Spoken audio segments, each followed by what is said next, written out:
Hi, this is the 3 stages of your website sales funnel that are leaking money and how to stop it right now.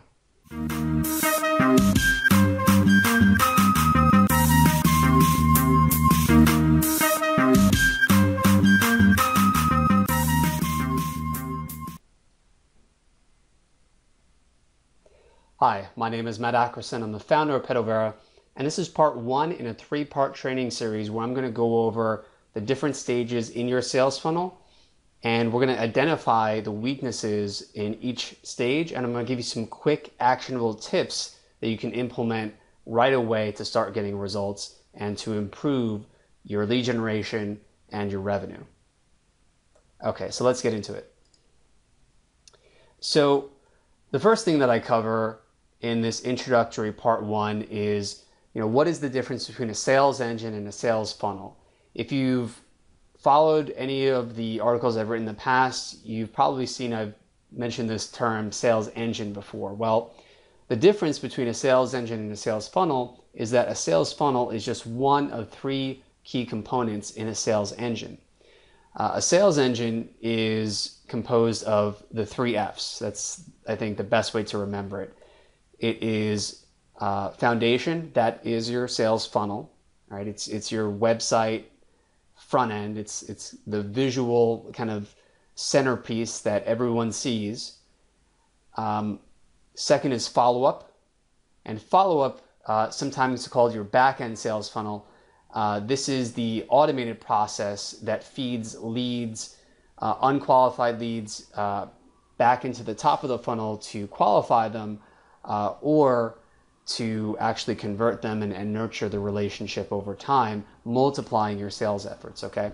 And finally, we got fuel. And this is the key element that ignites your sales engine, consistently sending targeted traffic into the top of the funnel.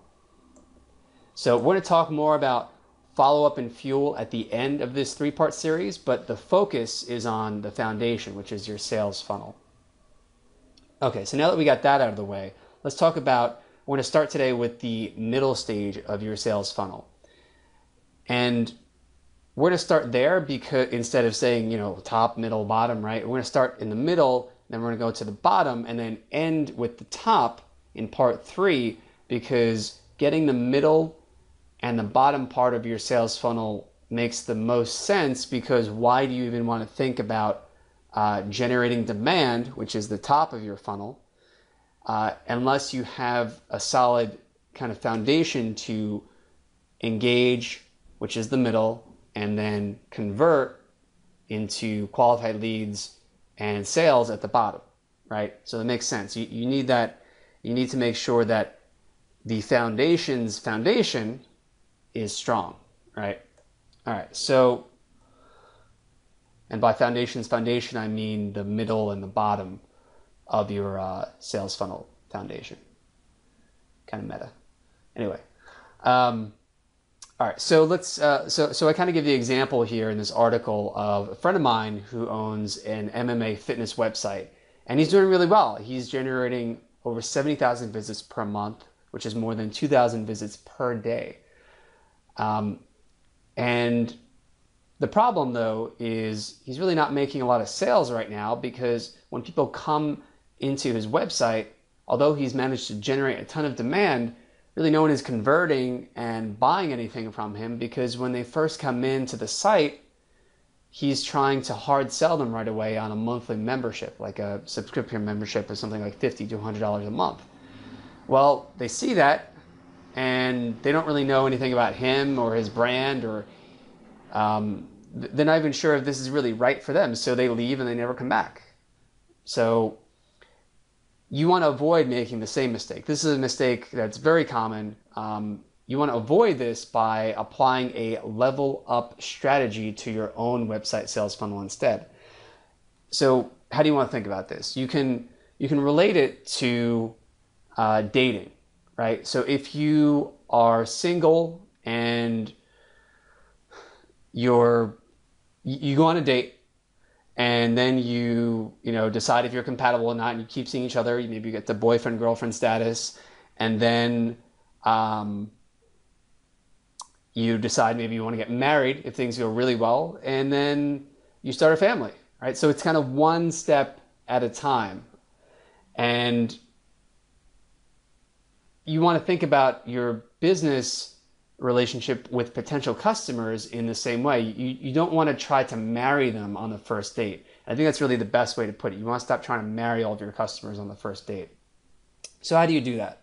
Well, there are 3 things specifically that I recommend here. Number 1, you want to start adding free offers into your sales funnel if you don't already have them.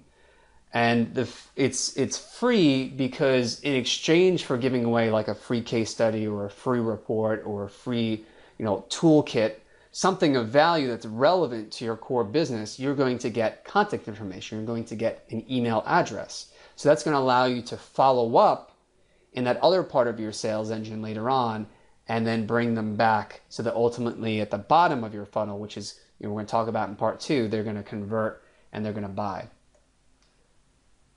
And the second tip is on these, we'll call them lead collection forms or free offer forms. When someone opts in, you should try to level them up again right away. And the way that you can do that is by redirecting them to a sales page where they can make an inexpensive purchase, ideally. And I'm going to talk about why you want the offer to be something inexpensive in part 2 coming next week. So, third tip is these free offers that you have, you want to kind of scale them across your funnel, across the different pages. So you want to put them on your blog, you want to put them on your About Us page, but you especially want to put them on your homepage.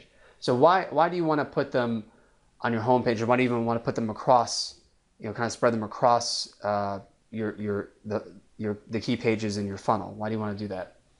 You want to do that because by increasing the visibility of these offers, you're going to increase the total number of opt-ins. It's almost like a law of physics. If people are repeatedly exposed to something, or maybe they don't see it the first time, but then they see it the second time, they're much more likely to convert. So there's more opportunities to actually kind of convert them and level them up, if you will, right?